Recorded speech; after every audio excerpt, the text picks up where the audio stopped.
Hello, everyone. Welcome to another Sunday talk within the Nine-Sided Circle. I'm one of your two hosts, Noor Kyle. And And I am the other one of your two hosts, Mushtaq Ali.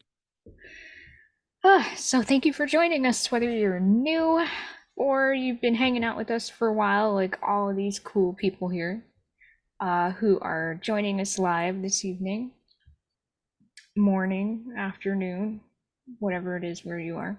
The next very day.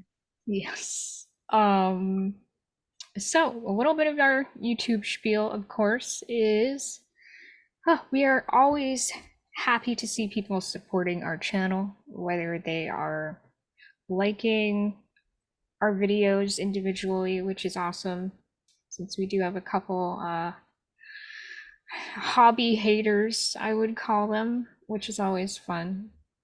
And then, oh, Yusuf is here. We can have you comment on our videos, and likely either we or someone else in the group is likely to respond. And sometimes it's just good to see people's thoughts and see what's coming up for them, questions they have, connections that they're making, because whoever's reading those comments afterwards is going to learn something too. Finally, you can subscribe to our channel and you can share our videos. Both of those things are really awesome as well. And you can join our email list, which I want to encourage more people to do, because if anything happens to the platforms that we use, the social media platforms, at least email will be there, right? And we can stay connected that way. But otherwise, you can join us on Facebook, of course. And yeah, that's probably the one we use the most, isn't it, Mushtaq? Yeah. We got a Facebook group there where people hang out and post stuff. And we talk about fun And things. yeah, and you can see the, whatever images we have to share for our videos and that kind of thing. Anything else I need to add? Yes, we are still running our fund drive. We have discovered this week that everybody is raising their prices on us. Zoom is raising their prices. Our internet server is raising their prices. Google is raising their prices for our storage space. So it would be incredibly helpful if anybody cared to donate some of their spare change to our endeavor. Blarg. Yeah, Yeah, and those things tend to come at us all at once, huh? yeah, they do. And the only thing they Unfortunately. haven't raised is my social security check, so it makes it harder for me to pay for all of this. God damn it. Damn Yes. that social security. But another way you can, support us financially and we can support you as well is to do one-on-one sessions with either one or both of us. And that's something you can email us for more information on, but you can also find that information on Facebook as well. All right, And we're enough of tons of that. fun. What's that? I said we're tons of fun. Yes. And we do our best to be helpful too, right? All right. Sometimes. Sometime. Yeah, sometimes all you need is to have somebody make you laugh once. I know I've felt that way recently. Yeah. And I'm lucky to be with someone who makes me laugh all the time.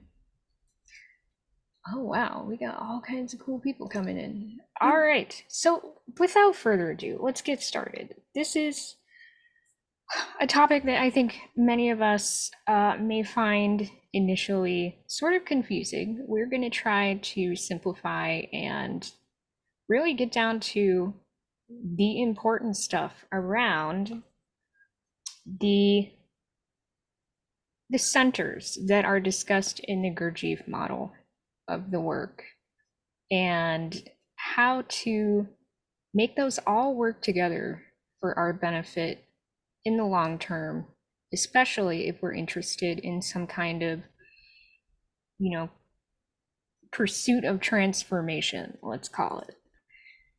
So, where do you want to start with that tonight, Now, Mushtaq? let us describe the centers. Yeah, I think that's the key thing. Let's get back to basics, right? Yeah, and we're just going to do this briefly because we've touched on these a number of times before. But the model says that there are three centers: the moving center, the heart center, the head center. also known as the instinctual center, the emotional center, and the thinking center. Any of these names. Within this, the moving center actually has three parts. Those parts are the moving part of the moving center, the instinctive part of the moving center, and the sexual part of the moving center, which nobody ever talks about. I noticed in some of the papers that we were going over for refreshing our memories for this, that last one was often completely left out, which is weird and funny because it's there and it's absolutely necessary. And so we will touch on it, even though you can get burned at the stake for even saying the S word anymore. We'll run quick. The second center is the emotional center, also known as the heart center. And it has a higher center that is not active in most people most of the time. And we're not going to address that right now. And it's the same with the head center, the thinking center.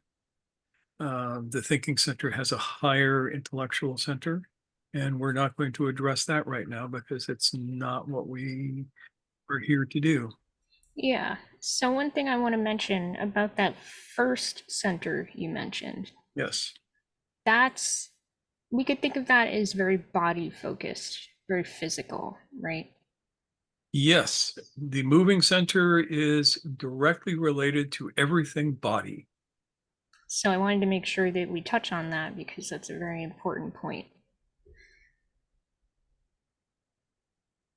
And then you have, of course, so you got body, heart, head. And again, this is a model, it's a map, it's not the territory itself. So we may understand in a more holistic way that all of these things are not separate, but it helps us talk about them if we categorize them distinctly so that we can pick things apart and then put them back together again. Yeah.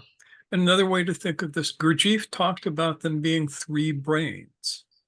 And this turns out to be closer to the truth than people might have imagined.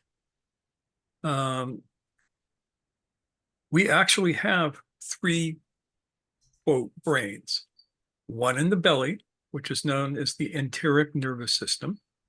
It is a neural net surrounding the viscera, which is connected to our brain through, I think it's, don't quote me on this, I'm pretty sure it's the vagus nerve. Hmm. I wish I could remember off the top of my head too, but I do feel there is a connection there. Yeah. Yeah. Then around the heart is another nerve plexus, a neural net that is connected to the heart through the cardiac nerve. And then you have your brain. All three of these operate in different ways. And we know mostly from the effect of watching the enteric nervous system that it can have profound effects on your head brain, on your emotional states, on all of these things. Yeah. So it's no joke, it's no exaggeration to say that all these things are connected and Yeah. have influence on one another. Yeah, and you can model them as if they were three brains. We're not saying that they're actual brains, we're saying as if it's a Mhm. model. And the map is not the territory. The algorithm is also not the territory.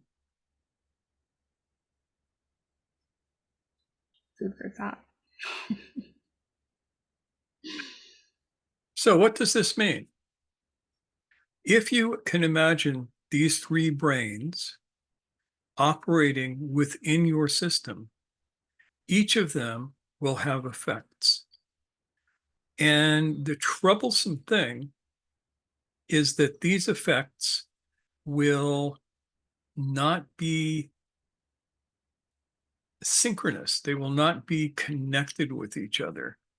They will not be in harmony. And there's a couple of reasons for that. one of which is called response latency. This is like the biggest reason. So the moving center has the fastest response latency of our three so-called brains. So when you say response latency, that is the time between the stimulus and the response that you do.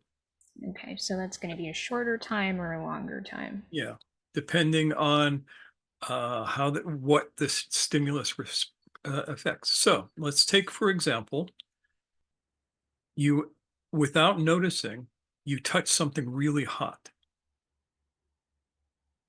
Now, if it were your head brain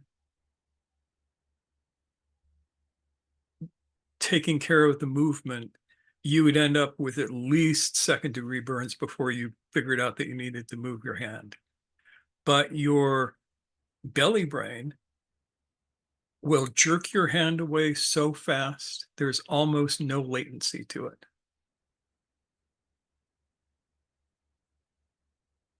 You understand what I mean? Everybody's had this experience of touching something sharp or something like that and just pulling back. It's called reflexive usually, but it is faster than your mind can actually calculate. Faster than you can even emotionally respond to do it. Like, oh, Yeah. I don't like this. Like, by the time you think, I don't like this sensation, your body's already reacted and the action is done. Yeah. So Yes, it's, as Todd says, um, it doesn't even get to the brain. It's literally hand to spine to hand. yeah.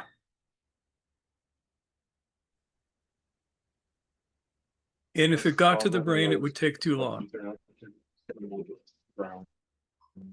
Sorry, I'm just going to make sure everyone's muted. Okay. Yeah. So very quick response time. Very quick response time. And this is the moving part of the moving center. That sucker is fast.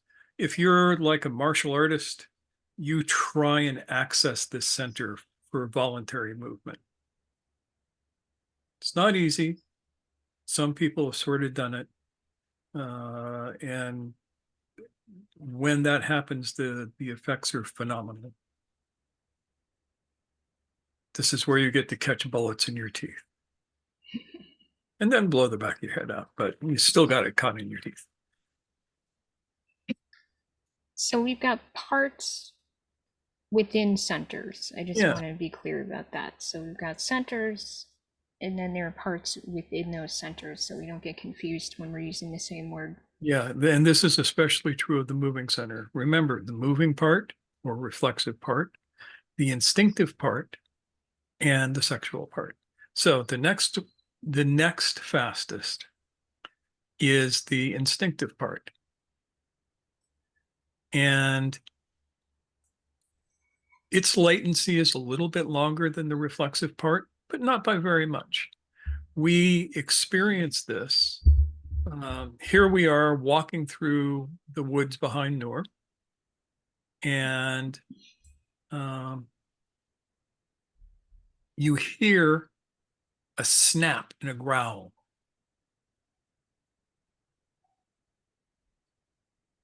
And before your brain can go, oh, that's a mountain lion, you're already moving away from the sound, turning towards it so you can get eyes on it and all of these things. It's a little bit slower than reflex, but it is in the level of instinct. And the senses that are most attuned to this are your hearing and your smell.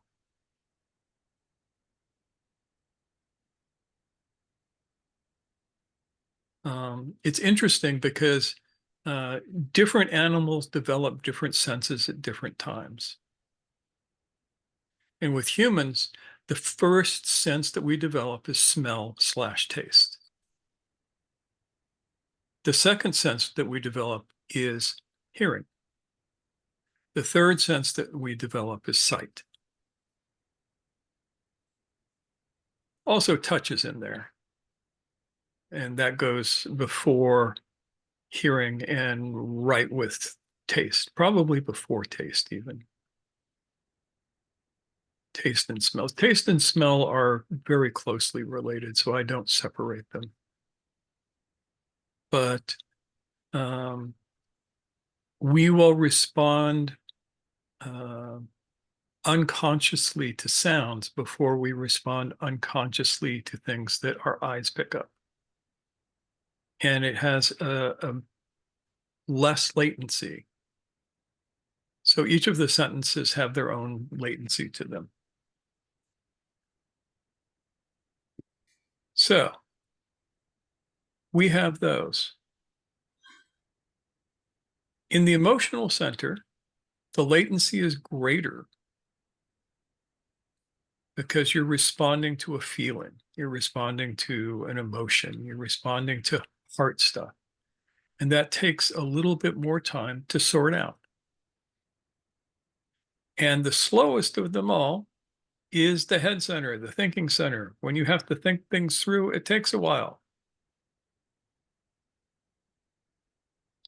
So does all of this make sense so far? Let's take a pause for any Yeah. questions. Any questions? Tell me your questions. Or anything you'd like us to quickly repeat, perhaps. Well, the one thing that's going through my head a little bit, and it may be because I'm remembering Ouspensky a little bit wrong because it's just been so long since I read it. But I thought I remembered him talking about instinctive center and sexual center as centers in their own right, and that moving, emotional, and intellectual centers all had subparts which were the same. So it's a little different from your model, and Yeah. your actually makes a lot of sense. Yeah, But I'm Ouspensky just really wondering about got deeply into trying to divide things up and make a systematic model. The trouble is the model doesn't work as well as it could have. And yeah. so this is simpler, this is easier to talk about, and I don't have to spend 2 hours going through talking about the moving part of the intellectual center and the intellectual part of the intellectual center and the emotional part of the intellectual center and all of that. That's too many words. I don't have that many words. But Yeah. you're not quite remembering it wrong. You're just remembering stuff that makes things more complicated than it needs to be. Yeah, I've got no problem with that. So go ahead. Thanks, Ian. Yeah, I mean, some people are going to be thinking the same thing, so it's good Oh to yeah, address it and directly. we'll get 3 or 4 Gurdjieffians commenting on this and telling us that we're completely wrong because we didn't do it like Ouspensky. But Ouspensky was an idiot. He had a very particular way he wanted things to work. Yeah, he had a constipated soul. The man needed emotional X-lax. But we digress. Yes, prone to eating the menu, says Todd. Yeah, that's another thing we all have to uh, be conscientious about. Yes, the menu is not the meal. The map is not the territory. Yeah. All right, so let's reiterate what we've covered so far. So we've got moving.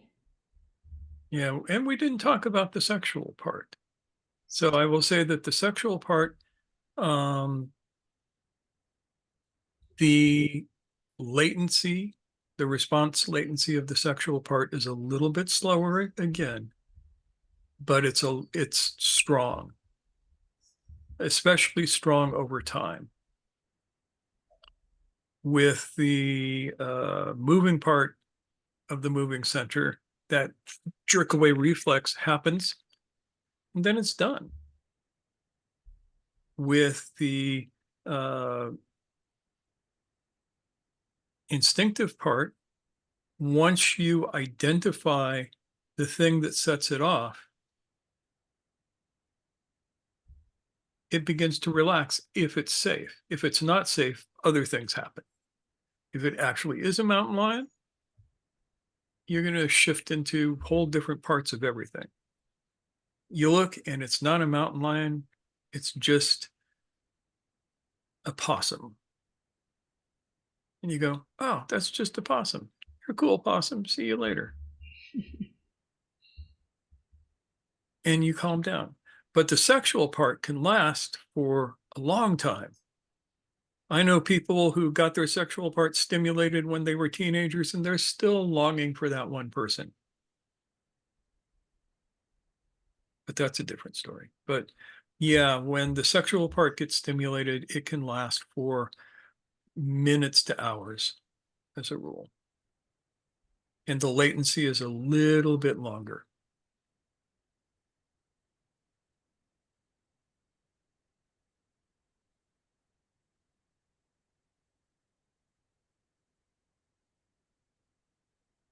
Does that all make sense?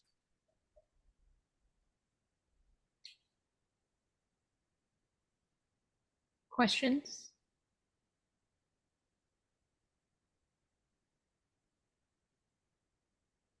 No. Okay. So we have said that the moving center has 3 parts. Yes. And then we look at the emotional center, which again has a longer latency. So this is even slower than the first Even center. slower, yes. Reacting to one's feelings and emotions. Okay. And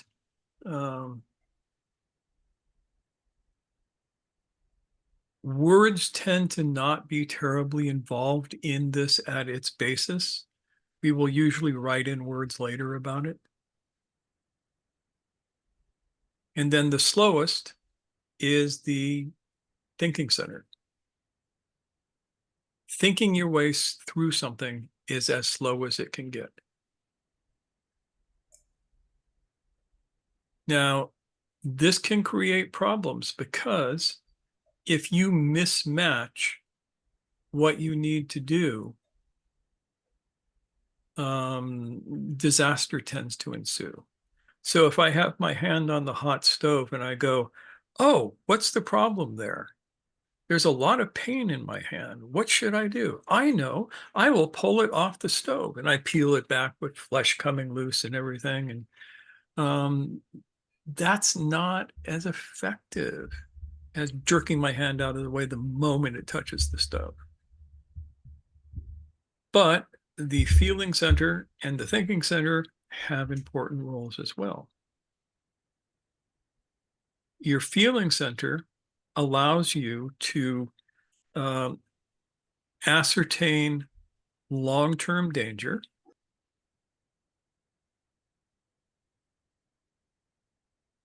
and all of the pleasurable things that you can move towards.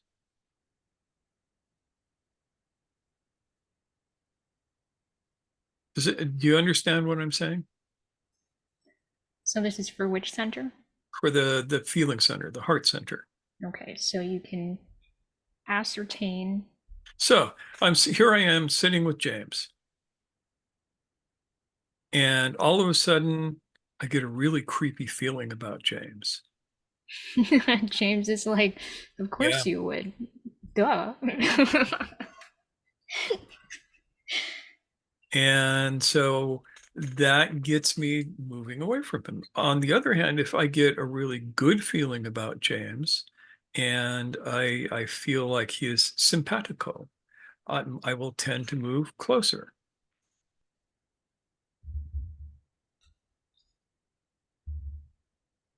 Make sense? So the moving center will tell you what you like and what you don't like. It'll tell you what is good and nurturing and what you want to move closer to, what you want to move away from, how you want to connect. The moving center or the emotional center? Emotional center. Okay, I'm just keeping us on Yeah, track. I'll just pull words out. But I think you meant the moving part of the emotional center, right? Yeah, or the emotional part of the emotional part of the moving center. Okay. Something like that. Sweet Jesus.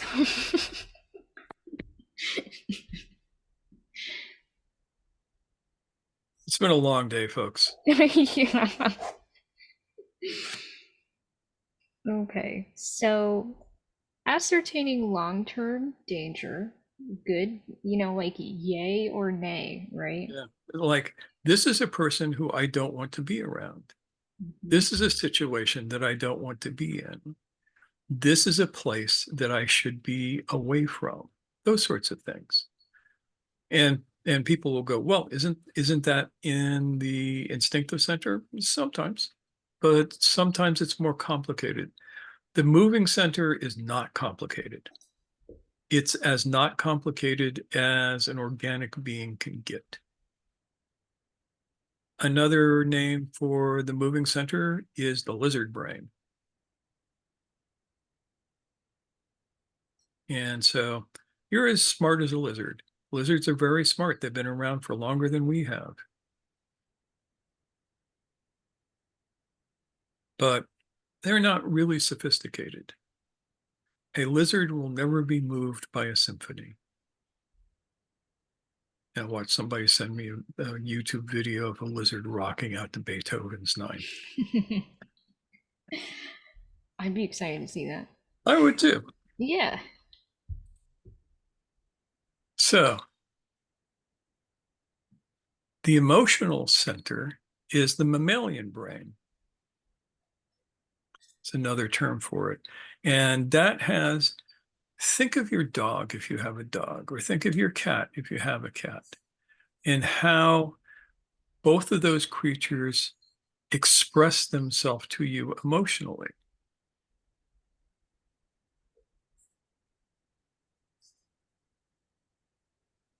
Right? Being with a dog or a cat is all about the emotional connection. It's not about the reflexive connection. And that kind of connection happens person to person as well. Sometimes with barks and meows and howling and all sorts of things like that. But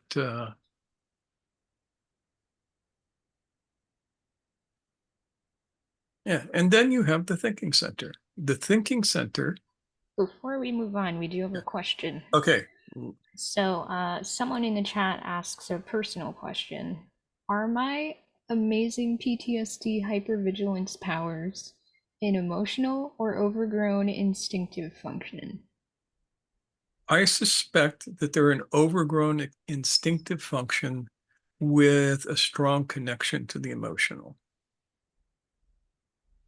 But with that kind of stuff, I think it happens first at the instinctive level. It happens in the moving center first, because that's what creates the PTSD, is not the thought of danger in a relative way, but the immediacy of it. You know, it's like, oh my God, I'm in this jungle and all of these people want to blow me up. That will give you PTSD. Or I'm in this horrible situation. I'm 5 years old and I can't get away from it because everybody's bigger than me. That'll give you PTSD. And on and on and on. I'm in a relationship where my partner wants to punch me in the face and then tell me that they love me. And I don't know how to get out of it. That'll give you PTSD. But there's that sense of immediate danger that is the seed around which the PTSD forms. I'm pretty sure. Smarter minds than mine may have varying opinions, but that's the one that's always worked for me. All right. Thinking center. Thinking center. This one is fun because this allows you to future pace, to think ahead. and to remember behind to be used in the present. So you're presented with a problem.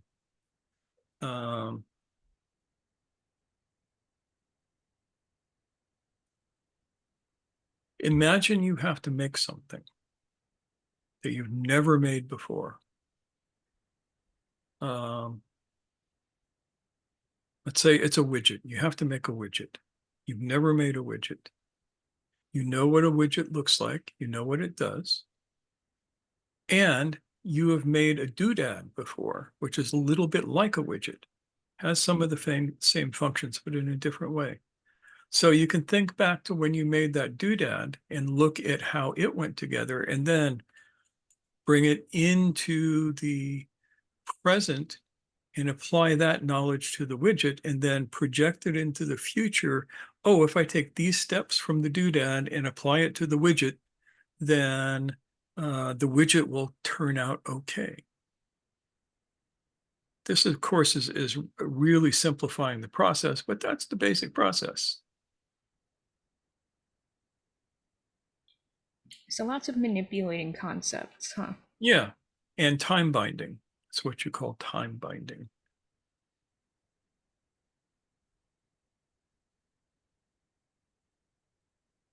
This is really useful for a lot of things, but it is the slowest response latency of all of the centers.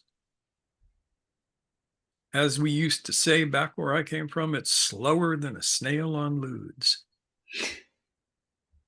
A lot of people aren't going to get that reference, but I don't care.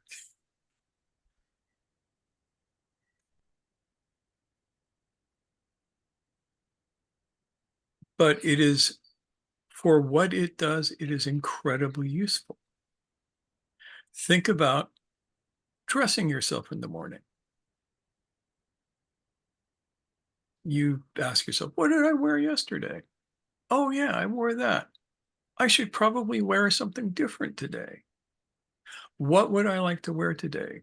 Well, let me see. I'm going to be out and about today, so comfortable shoes might be good.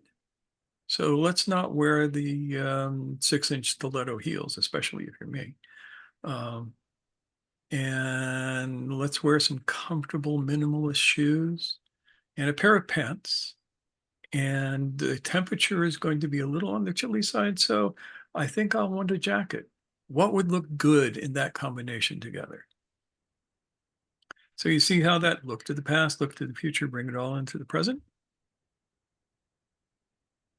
Yes, no, maybe? Yeah, yeah. And it takes a while.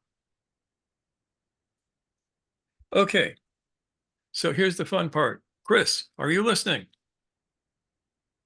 Sir, yes, sir. Good. If the centers are out of sync with each other, they are going to get in each other's way. And the model that I use for the idea of syncing the centers is a Pythagorean model. And it's a model of harmony. So imagine, let's say that the instinct that the moving center, its three parts, start with the note A. And it starts with A220. And that's in the moving part of the moving center.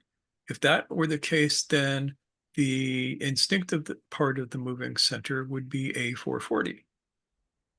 And then the sexual part of the instinctive center would be A880. 3 A's, but they're all the same note. So they're all the same note, but at different frequencies. Yeah. The frequency is doubling on each of them. This is a model, folks. This is not actual objective fact. This is a way of talking about something that you can perceive. And this is my way of talking about it because music is what makes sense to me in this. sound makes sense to me. The Pythagorean way of handling harmony makes sense to me in this. And can I just get you to recap which was which? Did it start? It was moving, instinctive, and sexual. Yes. Yeah. Okay. And so what you have is 3 notes that sound the name, but an octave higher. One is an octave higher than the other, and one's 2 octaves higher. So higher frequencies. So Higher frequencies, same note. they sound higher, but it's the same note. Yeah, Yeah. and you can viscerally tell it's the same note. Right? You understand that, right?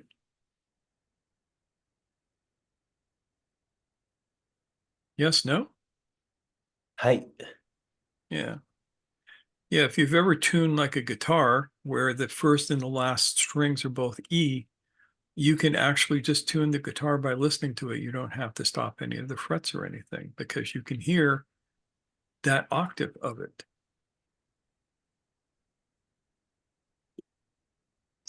So Todd says, so Pythagorean tuning with perfect fits. Oh, yes. Yeah, we could even, if we were going to get crazy, we'd get into the whole wheel of fifths here.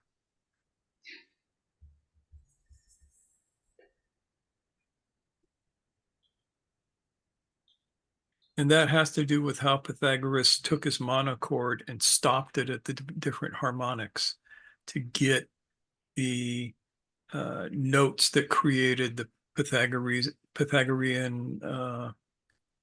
scale, the major scale, do, re, mi, fa, sol, la, si, do, which gave us all of the modes of Greek music, which is more than we want to get into tonight. But All right, so we've got all of these parts of the moving center. They have the same, let's say, tone, but at different frequencies. yes. Yes. Now, imagine one of those 3 parts of the center, instead of playing an A, is playing a B flat, Uh-oh. half a step down, and they strike all at the same time. So it's a little pitchy. It's like that uncomfortable sound of something Yeah, just being there's a a little dissonance in the vibration. off. Yeah. Now, I- here's another interesting thing. If I have 3 strings on, say, on Noor's lyre, and I tune them to 3 octaves, if I pluck one string, the other 2 strings vibrate in sympathy with it. If they are pitched to the octaves. So A220, A440, A880, pluck one, the other 2 vibrate. They'll resonate together then. Yes. If I tune one of those strings down a half step, it won't vibrate. They will But not yeah, it will resonate not. together. Yeah. And if I pluck it, the other 2 strings are going to put their noses in the air and kind of ignore it because they're snobs. And if you're an A, who wants to hang out with a B flat?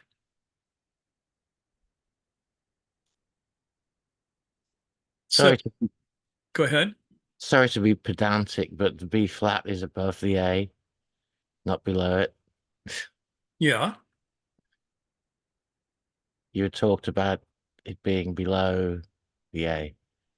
The B flat is also below the A. No, it's above the A. Which A? It's above the A immediately next to it.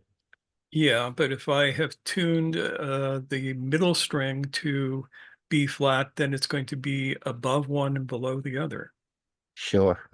As I said, I was trying to be pedantic. Yeah, I can out pedantic you, man.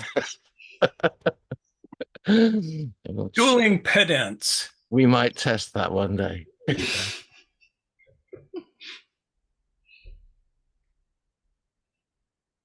But that gives you a sense of what what kind of problems can be created with this?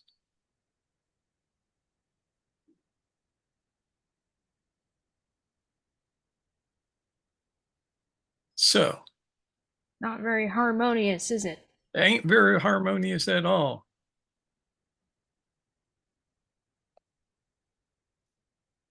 So let's say that the moving center creates the fundamental of the octave. That's the base note of the octave. So if it's a C, it's the C note. And let's call the heart center a perfect third above the C, and call the head center a perfect fifth above the C.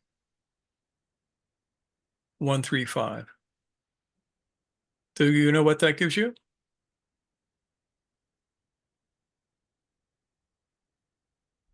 Anyone but Noor? A major chord. Yes, a major chord. And if you hear it, it sounds right. If any of those three notes are out of pitch with the other two, it sounds wrong. Until you drop the pitch way down. Like if you do a third flatted, it gives you a minor chord, but that goes way off into the bushes with this. We don't want to get out into the weeds. So we're just going to stick with a simple major chord.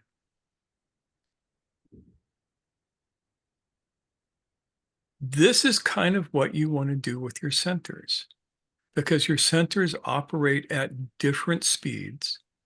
But if you work to tune them, you can bring them in harmony with each other. And the musical analogy here is just a model. It's not the real thing. It's just a way of talking about it. I am not going to come in there with a tuning fork and bop you on the head and go, ah, there you are.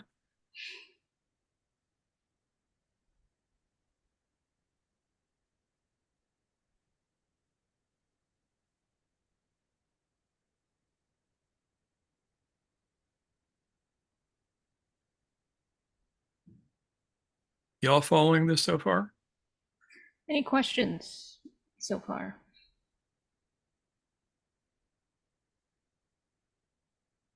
Nope.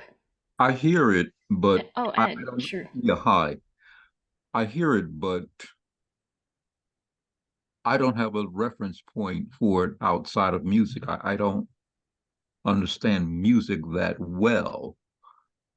So I'm only hearing it, but I don't know how to apply it to anything in my life. That's the next step. That's going to be the next half hour or so. How do we apply this?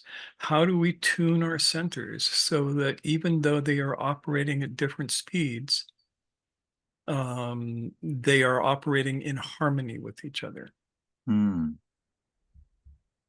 So you don't want to tune the centers to the same note. Again, metaphor, simile, all of these things. You don't want them to be at the same note, but you want the notes of each center to be in harmony with each other.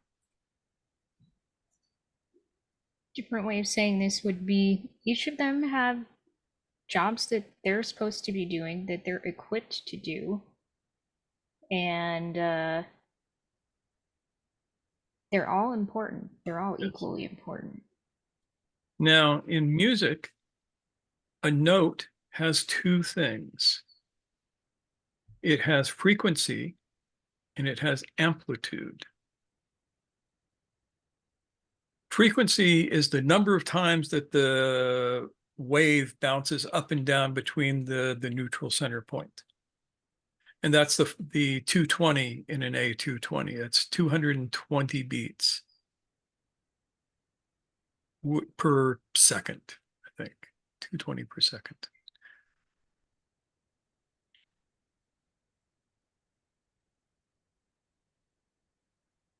Now, along with that is amplitude. Amplitude is how big the peaks and troughs are. And the basic rule is the more amplitude, the more power. In music, it's how loud is the note. In humans, it's how loud is the center. How much does the center, a particular center, exert energy over the organism? So getting back to Todd's question, his moving center with the PTSD would be very loud and exert force on the other centers. So one way we could talk about this is we have to modulate each center so that the amplitudes are even. No one overwhelms the others. How do we do that? This is the $64,000 question. And how do we do that, Noor? It's gonna take some work, you guys. Yeah. That's kind of the big upshot here. So, first step, bring your moving center under control. How do we do that? Anybody but Noor? How do you begin to bring your moving center under control?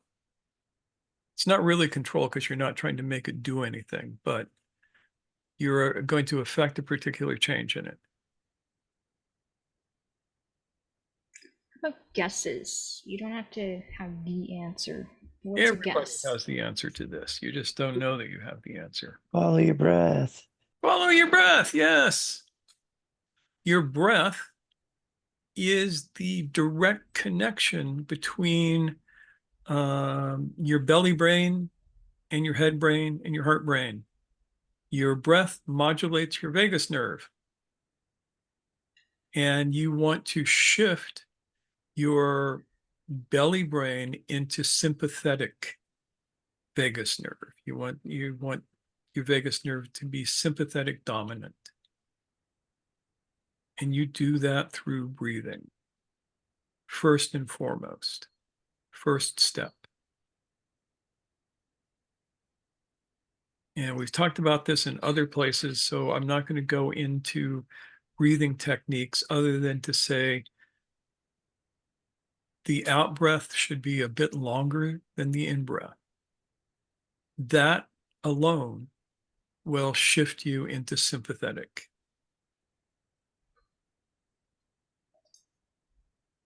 And we got a couple people in the chat who are mentioning breathing, and Todd says first awareness of what your breath is doing. So all of that, yeah. Yeah. So breath is a wonderful thing because you can breathe entirely unconsciously or you can breathe entirely consciously. And in order to harmonize the centers, you have to breathe consciously.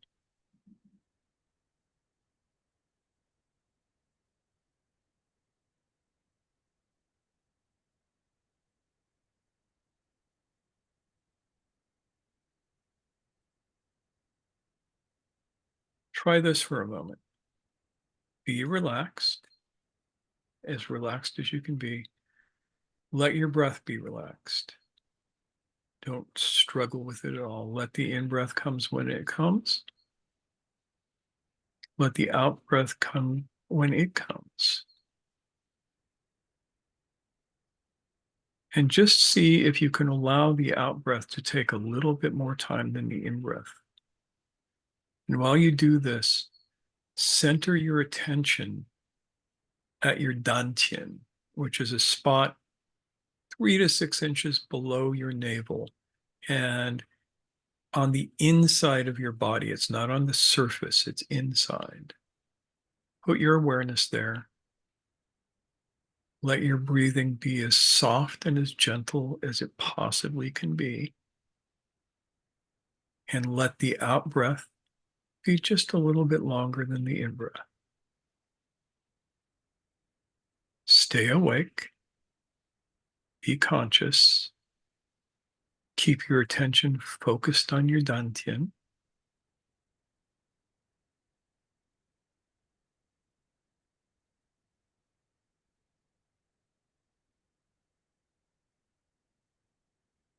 And do you notice that just by doing this, you begin to relax a little bit?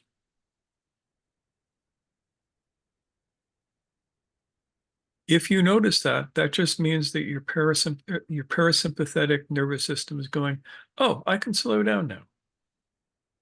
And your sympathetic nervous system is going, oh, here, let me take over. Relax.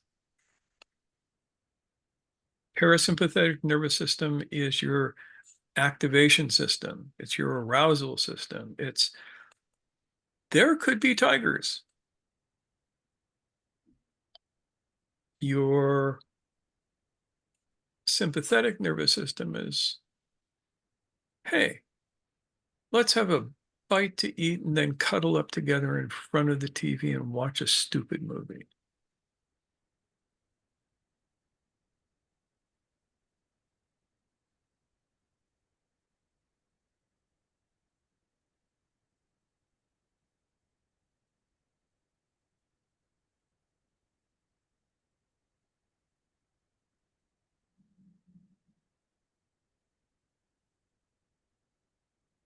Okay.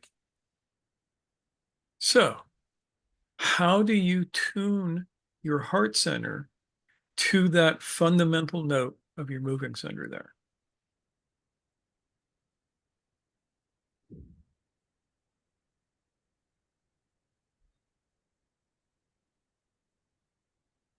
Very simple. Do exactly what you're doing. Relaxed, easy breathing. Don't bother to counter anything. Just make sure that your out breath is just a little bit longer than your in breath. Leave a little bit of attention in your dantian and bring the rest of your attention up to your heart, right about here. Put your attention there and access the feeling of gratitude.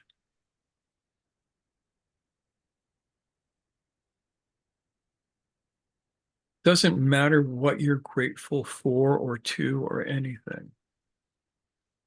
Think about something that you're grateful for in your life. It could be donuts. Thank you, God, that I live in a universe that has produced donuts. That's fine. That works.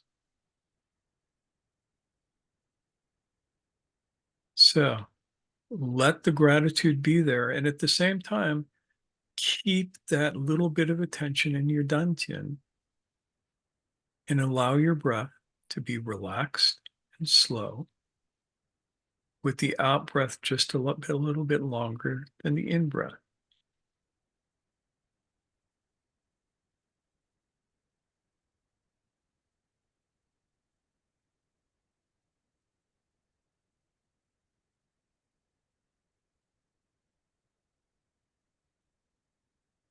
All right, take a quick break. Come back.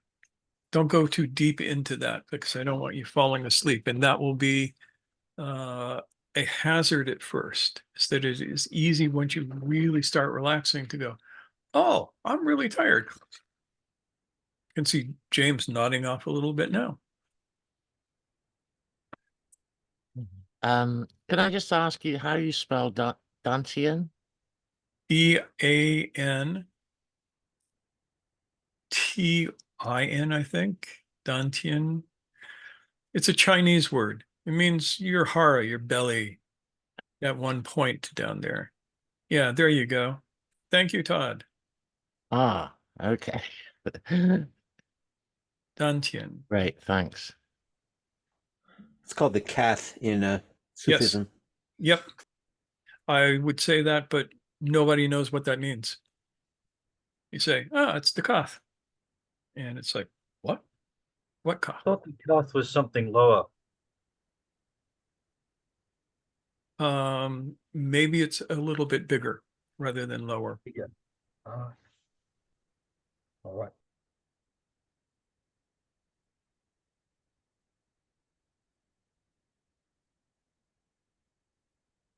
So what do you think so far? Because there's one last part to this.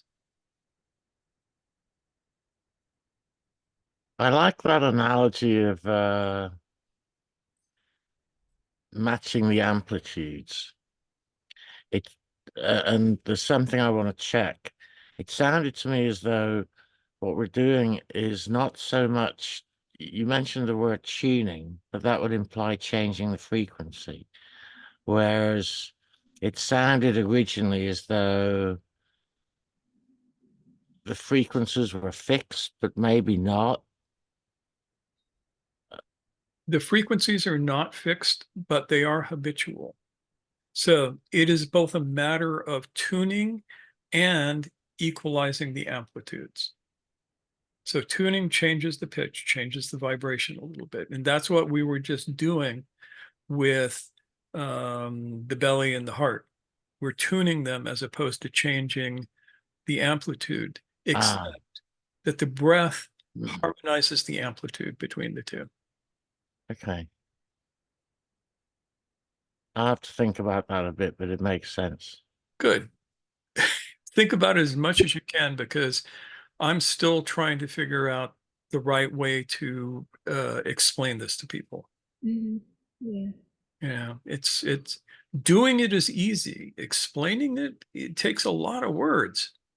I'm worried that it's more words than I have. I may have to borrow words. If I can't borrow them, I may be out in the middle of the night stealing words, sneaking up to the Goodwill bin of words and like reaching in when nobody's looking and feeling around for them. Scooping them out. Yeah.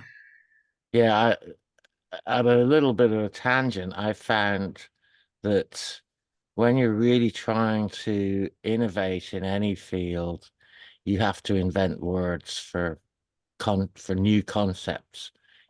You can't just always borrow them and Yeah. I try and change the avoid that meaning. as much as possible, because otherwise you get jargon and then you start sounding like Scientologists. Oh, sure, yeah. And that's, But on the other hand, sometimes you have to do it. oh There's yeah, sometimes you no do. way. And usually when that happens, I usually refer to the Arabic, because Arabic has words that we don't have. And Often it truly does. Yeah. yeah. Of course, Gurdjieff never made up new words. No, I not mean, I ever. thought of him, and he's He did it out of spite, though. I'm we convinced. yeah. Also, we're to some extent we're using his words, and to create more would add to the messiness of it all. So we're just trying to slow our roll, you know. Osama is asking you, Khalil, if you can repeat the word you used. Was it ka? Tough. Kif? Kath, yeah, the Kath. Kath meditation is basically the Yeah. same thing. It's the Hara and Kath. Or the Dantian, same. Yeah. There you go. Koth is a little bit different in that it's bigger, in my experience. It takes up the entire bowl of the sacrum. As opposed to the dantian, which can be this little tiny walnut thing. So Sufis are more generous than Taoists. Here, have a big spot. You don't need no little tiny walnut. Have a giant cauldron. watermelon spot. There's another word. The cauldrons were one of the European Yeah. ones. All right, so we've gone through the breathing and focusing on the belly. We've done breathing and focusing on the belly to a little bit of an extent, and then the heart. And now, gratitude. And gratitude. And now we are going to get back into that belly breath. Feel the dantian, or if you're really cool, if you're one of the cool kids, feel the cough.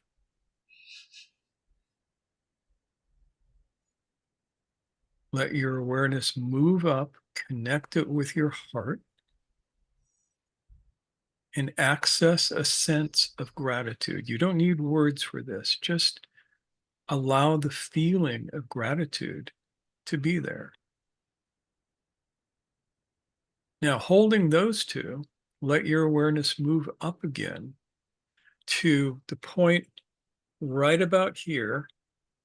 Find your ear, and where those two lines cross in your head, that's where you want to put your attention. So sort of just, between, maybe just above the eyebrows or so, between the eyes, and Yep. then just above the ears, and where those lines intersect. That's what you're talking about. Yep. Yep. And just for people who are like listening to this instead of watching, I try Yeah. to help them out. Yeah. But who would not want to look at you? You are gorgeous. I know, Yeah. but I'm cutting you all some slack. All right. So once you find that spot, hold that sense of gratitude, hold that connection with the breath in the belly, and let yourself have a few soft, easy breaths with the out breath longer than the in breath. And then you are going to make a sound, not with your voice, but with your mind. And the sound is who, H-U, but it's long. So you're going to go, ooh. And that sound is going to be in there. And it lasts for as long as your out breath. So you relax your in breath, let your in breath come in, breathe out. And as you breathe out, you get that inner who.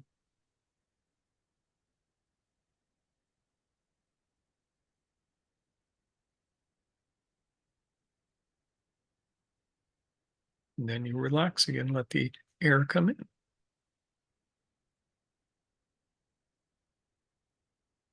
And keep your attention on all three spots in your body.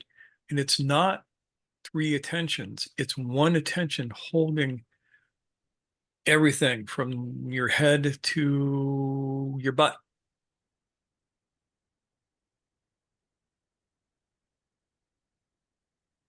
And allow the feeling of gratitude to remain.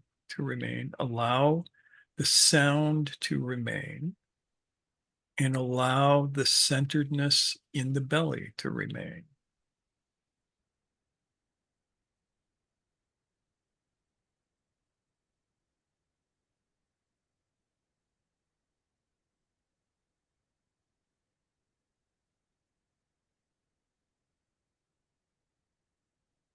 So what you've done in doing this exercise is, to the extent that you can do it, and it takes a little practice to be able to do all of this, you have harmonized your three centers. They're connected and they're beginning to come into tune with each other. You're beginning to create the major chord of your body and mind. And you are lowering the amplitude of all of the centers. That's what's producing the relaxation, is that the amplitude of all three centers is coming into synchrony and dropping. So rather than getting this, you're getting this. So everything becomes quieter. There are ways to raise the amplitude, which we're not going to teach you tonight because I don't want people running around and not sleeping for a week. But you raise the amplitude when you need more energy. And again, this needs to happen in synchrony. The three centers need to be aligned. This is one of a number of different processes for doing it, but I consider it to be the easiest of them all to learn. 2 weeks worth of practice and you'll be able to do this really well. 10 weeks of practice, you'll be amazed. A year of practice and you could be the Buddha.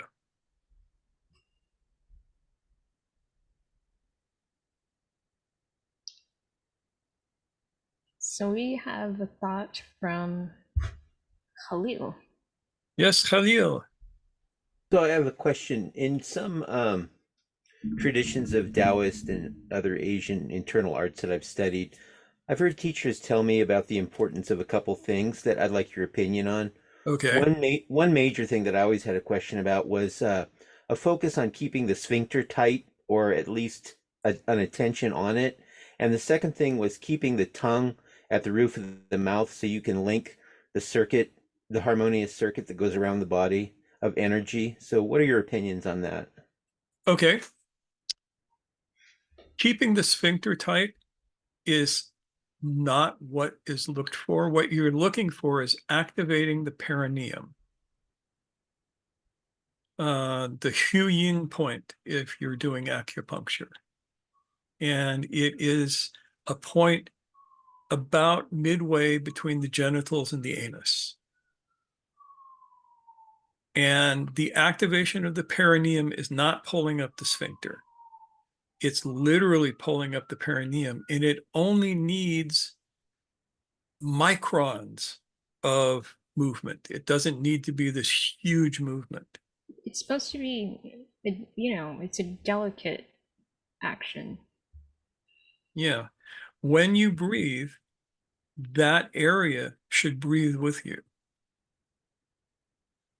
And I think the modern Taoists talk about the sphincter because they don't know how to, or they're too shy to describe what it really is, or they just don't know. Now I'm going to get all the Taoists yelling at me with all the Gurdjieffians. Take turns, guys. Allowing the tongue to touch the roof of the mouth with the tongue directly behind the front teeth, where the front teeth join the gum, is highly recommended for a number of reasons, not the least of which is it forces you to keep your mouth closed and breathe through your nose. So absolutely yes to the tongue relaxedly touching the roof of your mouth with the tip of the tongue directly behind the top incisors, right where they join the gum. And it should feel relaxed. It shouldn't feel like you're pushing against anything. And learn to feel your perineum and activate it rather than pulling in the sphincter. I learned this from one of my Silat teachers who said, power doesn't come from the dantian, it comes from lower, it comes from down here. And you have to learn to access it there before it even goes to the dantian. And I found that to be true and a little tricky, but true. Well, that's kind of why I was lending some credence to a point that Ian was making before, that Uspensky, and it wasn't just Uspensky, others have stressed that sexual and instinctive center are two below. And whenever I was reading this study, I always conceived of that, or at least connected it to the idea of the Taoist principles of focusing on the sphincter or perineum area, or somewhere around the first chakra. I understood that those separate centers were first chakra linked, and that had to be dealt with before you can continue the harmony up through the system. Yeah. Who was it? Some heavy duty Indian guru whose name I forget, but who was really smart, said, it is best to work from the bottom upward. Sometimes you can work from the heart outward, but never, never, ever under any circumstances work from the head downward. And I think that there's a lot of truth to this. I stole it from him. And I say it myself, but it came from that guy whose name I can't remember at the moment. And I know that some yogi is going to chime in now and go, it was Swami What's His Nanda. Good. That would help. Yeah, it would help. Todd says, my Bagua teacher talks about using the dantian to link the 3 bows. And the 3 bows are the 3 diaphragmatic platforms. We're getting kind of Yeah, we're getting a little out there. esoteric there. Yeah. This is more advanced than we can get into tonight. So for those But who your Bagua teacher is absolutely correct. And that's moving from the center outward in that sense. But the main thing is that we all have to start somewhere. Yes. But don't start up here. You'll end up feeling stupid. And unharmonious. Yes. And top heavy, perhaps. So. Oh, yeah. That, in my estimation, and this, I saw a lot of this when I worked as a psych nurse. When people were brought in tripping balls on acid,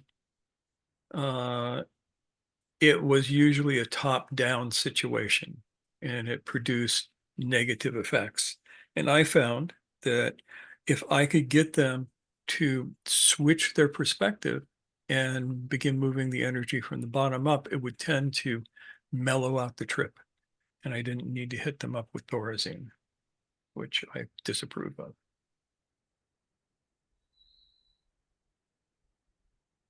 So start simple, right? Yeah. Start with this. Once you think that you have mastered this, contact us and we'll give you the next phase of the exercise.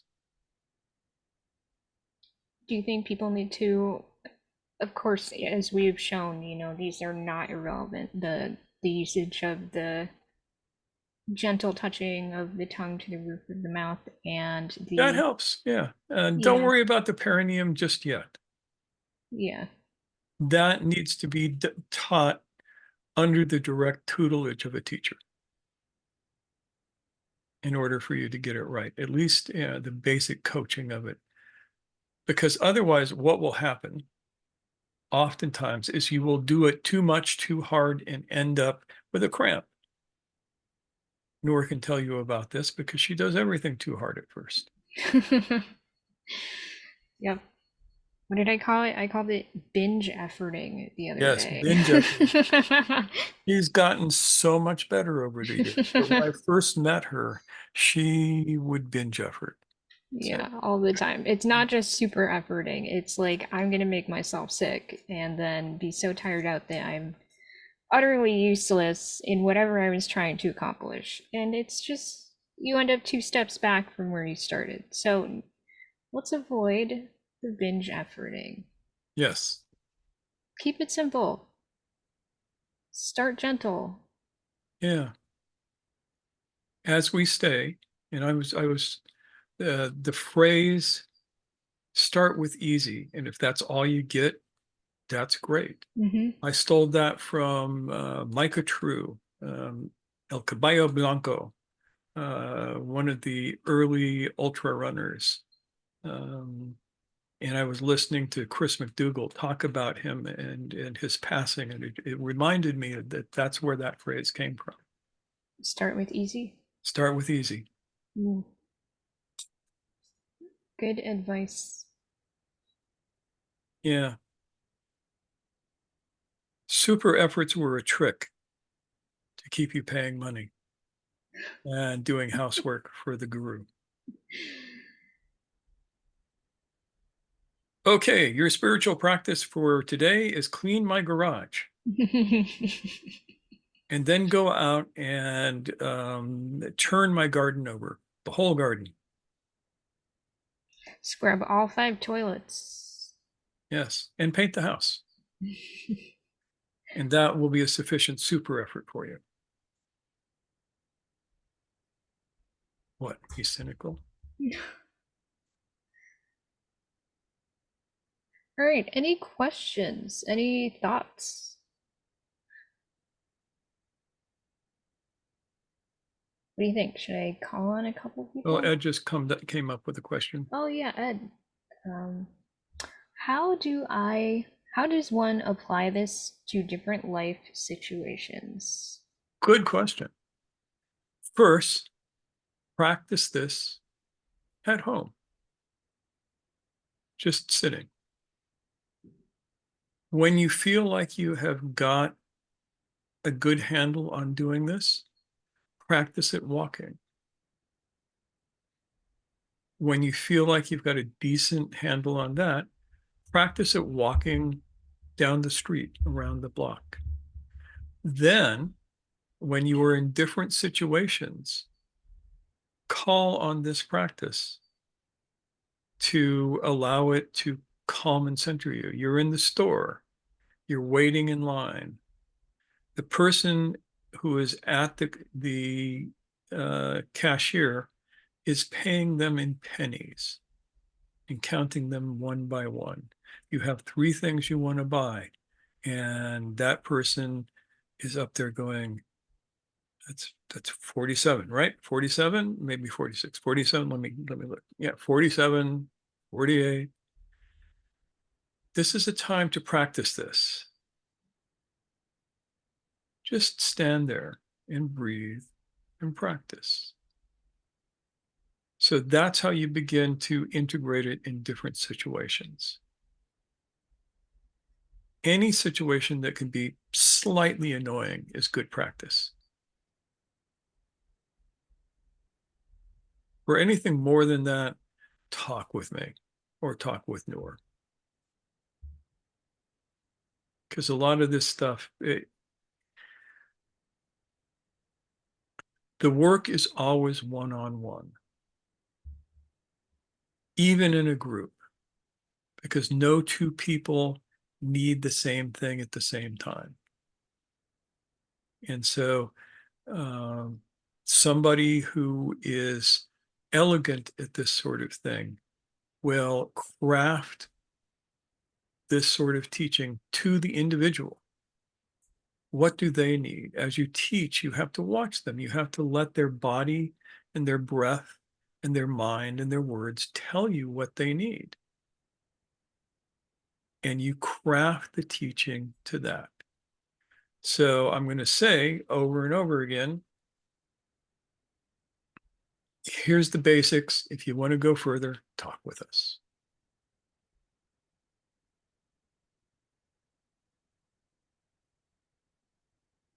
Does that make sense? Yep. Yes, it does. I'm figuring out how to use it as you're talking, though. It's Good. it's all coming to me.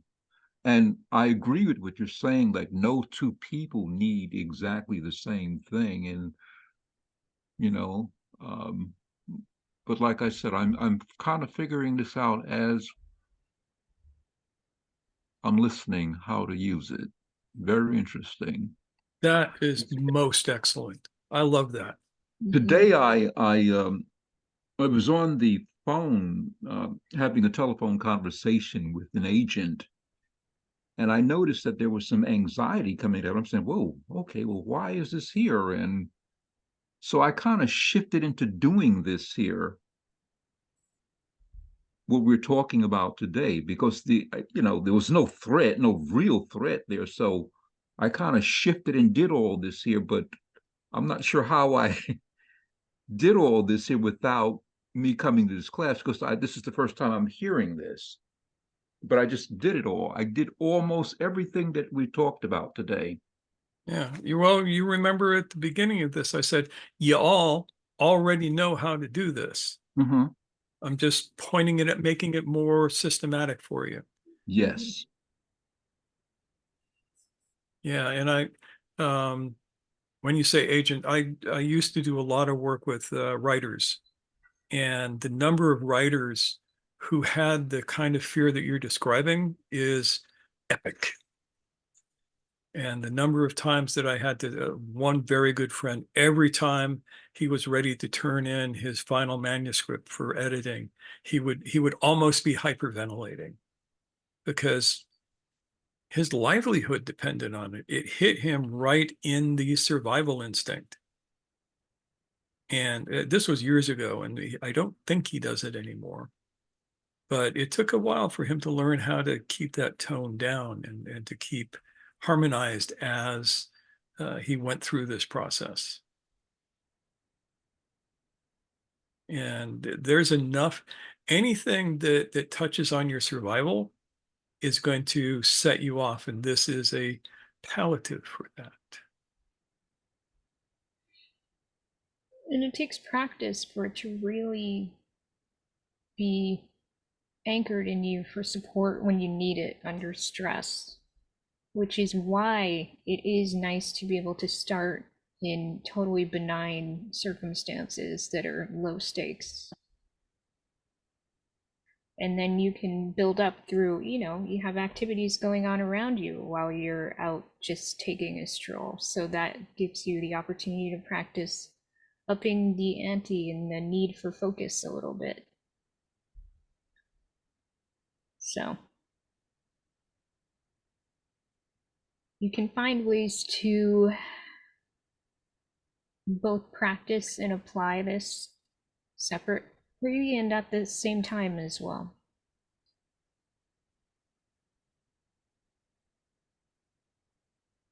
We're getting about the time when we should wrap up. So let's do a quick check-in with especially people who we haven't heard from yet. Yeah. And see if anybody has any thoughts, needs clarification, has some answers for us, because we will take all the answers we can get.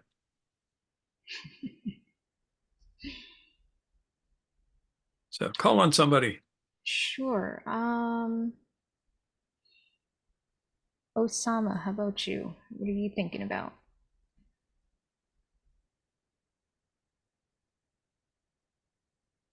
I love the Do you think, experience of it. I'm sorry, could you Oh, put your, yeah, sorry. all good. I love the actual practice itself. In the beginning, I was a bit lost, and maybe I was just like in my head too much. I was like, oh, what is this? What's, trying to make sense of it or trying to understand it. But the minute we started the actual practice, it all made sense. So that I enjoyed very much. And the 3 points, yeah, it's like they represented different things for me. So I gotta, as I practice this more and more, I'm gonna feel into it and see what these initial impressions, what they mean to me. So yeah, it's I definitely enjoyed it and will introduce this more and more. And I'm glad that we did an actual practice, because otherwise I would have been like, I don't know what like what the whole thing was about. So the actual experience to bring it into the body, to embody it and experience it was really helpful. Yeah. So thank you. Yeah, it's the explanation part was, one, to give people a framework to hang this on, and two, to talk long enough that the people with short attention spans get bored and go away. And then we can do the practice. Yeah, that makes sense. And thank you for speaking to that, Osama, because I'm absolutely sure you're not alone in needing some kind of experiential way to grasp this. Like, how does this relate to me in my body? And Right. Yeah, so that was really really interesting, because the minute it went to the heart center, which is related to the other exercises that we learned from the other group or the other talks and stuff like that, that was really interesting experience. And it kind of brought in like the whole gratitude. There was a link with Muhammad for some reason. The lower point was Adam for some reason. Like, I was like, what is that? So that's new to me. That really is new to me. So I'm I'm excited a little bit to kind of Yeah, be sure move to write forward that with it. stuff down so you don't forget. Yeah, for sure. Yeah, and feel free to share whatever you feel comfortable sharing after. Yeah. Absolutely. Thanks, Osama. Yeah, and you remember famous hadith where a young man came to the Prophet and said, I'm having trouble remembering Quran. How do I remember Quran? And the Prophet just took one hand, the other, and he made the gesture of writing on his hand. That was his only answer.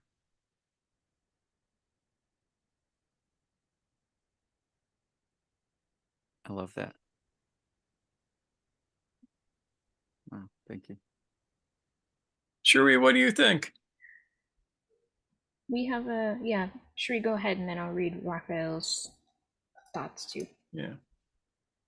So I was in the same boat as Osama initially, and then I was thinking about how I wasn't thinking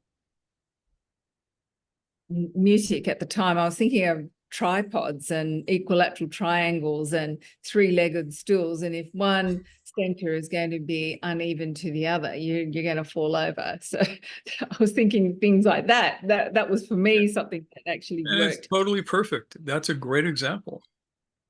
But I was also thinking about the times when I have ignored that motor reflex where I was being told something was putting me in danger, I was in a dangerous situation, or I was in an inappropriate relationship or anything like that. Why did I override that warning and overthink it and gave someone opportunity to continue abusing me? And it took me a long time to let go of that kind of habit of behaving to try and please a person. And it made me think, wow, sometimes you're going to get that lesson smacked in your face over and over again until you say, enough. And then you can start thinking about how those three centers are so important, because I'm grateful for that lesson. I'm grateful for that awareness. I'm grateful for slowing down the breath. So that was one thing that was crossing through my mind about the three centers. And then today, when I was at my coaching lesson, at my tennis coaching lesson, and for the first time, my coach said to me, he's always telling me to relax, because he said, don't overhit, don't overhit, don't overhit. And then he just said, 30% effort, 30% effort. He said, just go relax and 30% effort. And every shot was so much better. And I was laughing to myself. And then when you're talking about thirds, I'm thinking, oh, there it is. So and it is always in as mundane as playing tennis, as emotionally fraught with strong relationships and what I want out of it, and not to ignore the signals that are coming to me. I'm not listening to the note. I'm not noticing whether it's resonating together as the perfect chord. But now today's talk is making me even think more of that there has to be that harmony to be able to proceed a little bit further, because you might be proceeding down the wrong path. Well, that is it for me. So that's what I took out of today. Excellent. More real world applications. That's awesome. Yep. And another metaphor for people to use. Tripod. Yes. Okay. And Raphael says something very interesting here. So let's get that out. So Raphael was saying, this felt like a state of mind called the wise mind, in between logic and emotion, along with experience. Yeah, exactly right.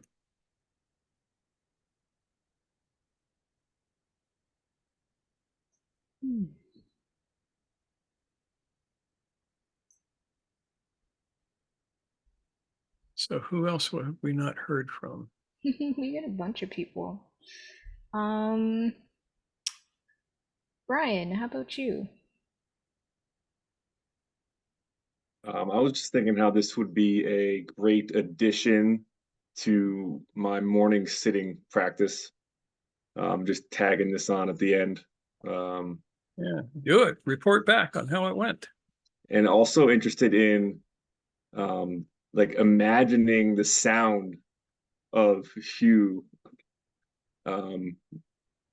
and focusing more on that and seeing what that brings. Yeah.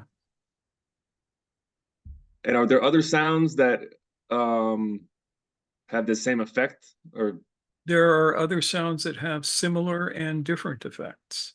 Okay. Thanks. Yeah. Thanks, Brian. Yusuf.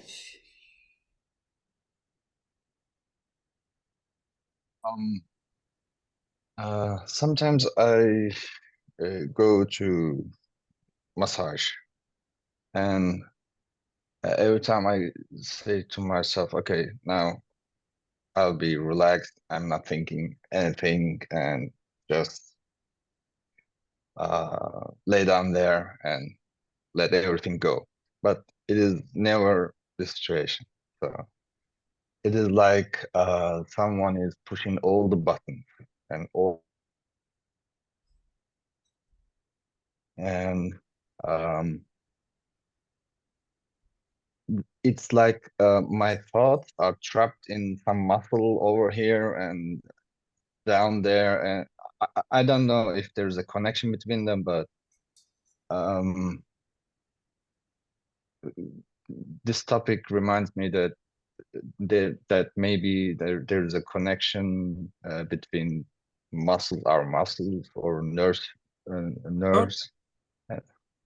and our thoughts and emotions. Yeah. Yeah, we would say that memory is in the entire body. It's not just up here. Your memory is in every cell in your body holographically, which is why sometimes if you have a really good masseuse and they push on the right spot in the right way at the right time, it will bring stuff back for you. And it's fascinating how that works. So yeah, And also, yes. For example, when you tap on your heart, it has some kind of effect. Yes. Or when you cross your arms on your belly, it gives you also some kind of I don't know, security. So the physical movement and physical stimulation gives you some kind of emotional and intellectual outcome. So I don't know which is which, but it's definitely there. So yeah. It's definitely there. Yeah. I mean, that's why they have somatic practices for dealing with emotional stress and things like that, because it allows you to tap into these ways of communicating to the nervous system, that is the body, that things are okay. And then that gets communicated all over, through all the centers, we could say. Yeah. Yep. So yeah, things like tapping each side of the body alternately, that can do it. And many other practices besides. Yep. Thank you, Yusuf. Kristen, do you have any thoughts you might like to share? Or questions? Hello. I think this is a fantastic practice, and it's something I feel like I definitely need. Because if I had to, self-diagnose, I would say I am someone who is very much dominated by their intellectual center, and that center really runs things, and not always, with not the best results often. And I've actually been seeing a Reichian therapist for about 2 years because of that, because I came to that awareness that, I'm very much dominated by my mind, and I have ignored signals from my body in the past, and that has gotten me into so much trouble. So, yeah, there's a lot in Reichian therapy that has to do with, checking in with the body and, trying to connect with, what you're feeling in different parts of your body. And it's interesting, it's very different from talk therapy, and that the therapist will touch you, like during an intensive, like she'll like press on different parts of my body, and that will like sometimes elicit an emotion. So, but yeah, I think I'm definitely going to work with this because, yeah, I still feel like the intellectual center is very dominant, and it's, that's my big project right now, is to, yeah, balance the centers out and take some of that power away from the intellectual center and, distribute it more evenly. So, so yeah, this is great. Thank you very much. Sweet. Yeah, thanks, Kristen. And that's what it's all about. We're not trying to stifle any part of us. We're just trying to, as you said, redistribute the energy that gets fed to each and make sure that it does even out, that it is in balance. Yeah. Yeah, and the best way to do that is to bring the other centers up rather than the dominant center down. Yep. Excellent work in progress, I'm sure, for so many of us. Yeah.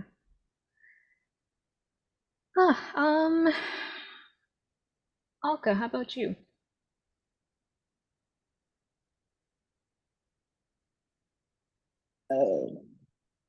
I think this was very heavy for me, Oh. these conversations, but in a very good way. I think, though I don't understand the music, but I enjoyed I got the reference. I understood what was being attempted to explain. I have lots of things that came up, but I think it'll be better if I do during my one-on-one with Mustak.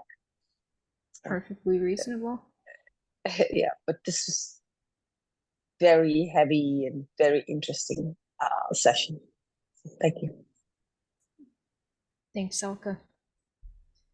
Levita, do you have anything you might like to share? Are you content to just hang out?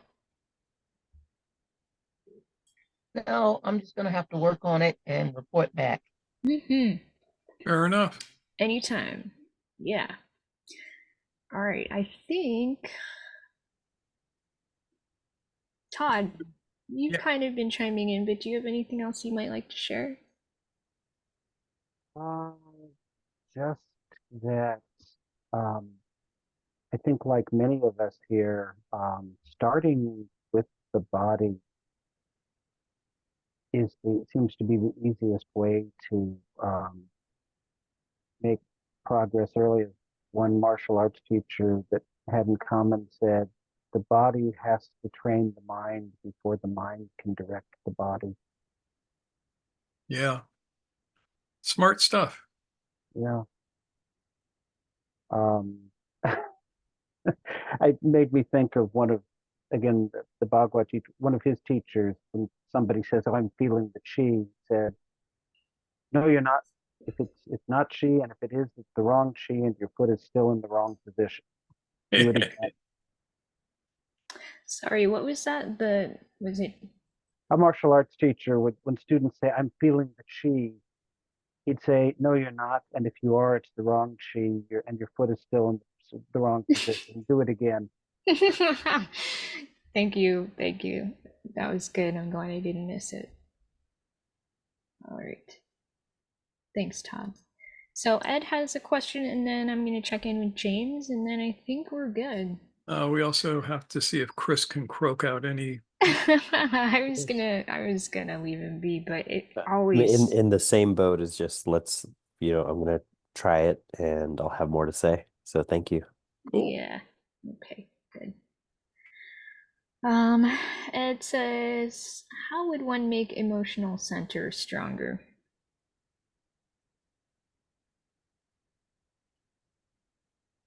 How would you make the emotional center stronger, Noor? That's your wheelhouse. Oh, um,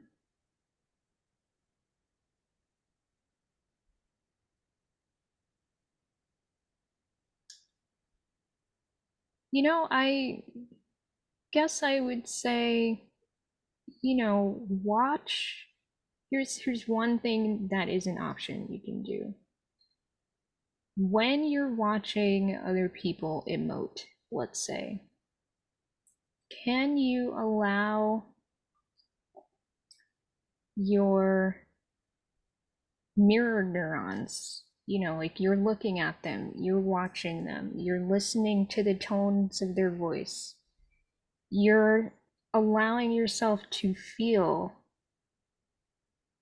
what that evokes in you, not in a judgment sort of way, not in an assessment sort of way, but allowing it to evoke something in you that resonates with the impressions coming in. So let's say someone is crying and they're crying because they're disappointed. Perhaps on one occasion that might irritate you. But can you find a way to allow yourself to experience just a taste of their sorrow, their disappointment?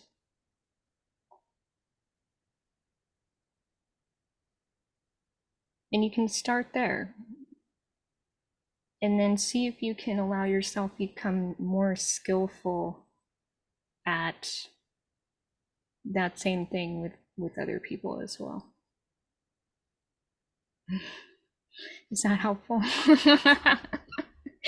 Yeah, I mean, you can even do it while watching TV, but of course, they're acting, so you're not necessarily going to get the same mirror neuron effect as you would watching, let's say, the news, and someone is talking about a break-in or a contest that they won. It doesn't have to be something negative, of course, but you want it to be something real that you can allow to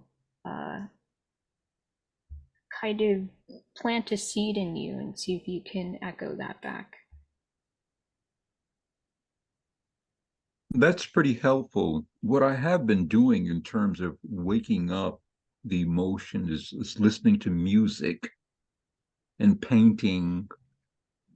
Those types of things for me begin to activate, or I should say, maybe wake up those emotions, certain emotions. But I wanted to become much more expressive in emotions. For me, I think that I'm sort of like identification with Spock. I mean, I can be in a situation and have no emotions. I mean, they're going on, but you won't see them. Mm-hmm. But I want to get to the point where I'm realizing that, okay, well, it's good to be able to express emotions. And emotion sort of is like the color. It adds color, for lack of a better word, to whatever one is doing at a particular time. I agree. And you mentioned another good practice, which is, allowing music to inspire something to well up within you, or doing art, all of those things. Those are also other great practices. And another thing that came to mind was, um, our because our neurology between, like our thoughts and our emotions and our body, those are all so enmeshed together, you can't separate them. One thing I found interesting to do is to imitate expressions while I see people talking, and I see that they're having some kind of internal emotional experience and it's registering on their face. And sometimes I catch myself doing it automatically, that I'm mirroring their face, but you can also do that on purpose. Hmm. And you can use that as a way to perhaps wake up an emotion within you through doing When you those do physical that, you triggers. create rapport with the other Yeah. person. Well, yeah, if you're talking to someone and you do that, yeah. Even if you're not talking to someone, if you're sitting there watching someone and you can assume the posture that they're assuming, you will feel a sense of rapport with them. In yourself, like In yourself, yes. that kind Yes. of Goes both connection. ways. Yeah, yeah. Yeah. That's another great way to put it. Thank you, Mushtaq. I think that's everybody. Yeah. Oh, James. Oh, yes, James. Not everybody. I don't have a lot to say. I'm pretty happy with this. Anything further is going to involve a long overdue one-on-one or one-on-two as soon as I basically scrape the funds together. One thing I did want to, when you said towards the end, it's better to bring the other centers up than bring the dominant center down. In most cases, yeah. My reaction to that was, I think one of the red flags that can lead into cultism is trying to bash or denigrate one particular function out of a person for Yeah. whatever your motives, instead of enhancing the others. Made me particularly think of Andrew Cohen. That's either by design or by accident. When you get into that kind of punitive approach, you're just making a person contract into a defensive ball. But I'm pretty happy with this evening, and I have nothing I think that I can add. It's all been pretty good. Good. Thanks, James. All right, so that's it from me. And of course, if anybody has questions, you can always touch base with either or both of us, and we'll do the best we can to help you out. That's right. Wonderful. And if we can't help you out, we will at least tell you funny stories.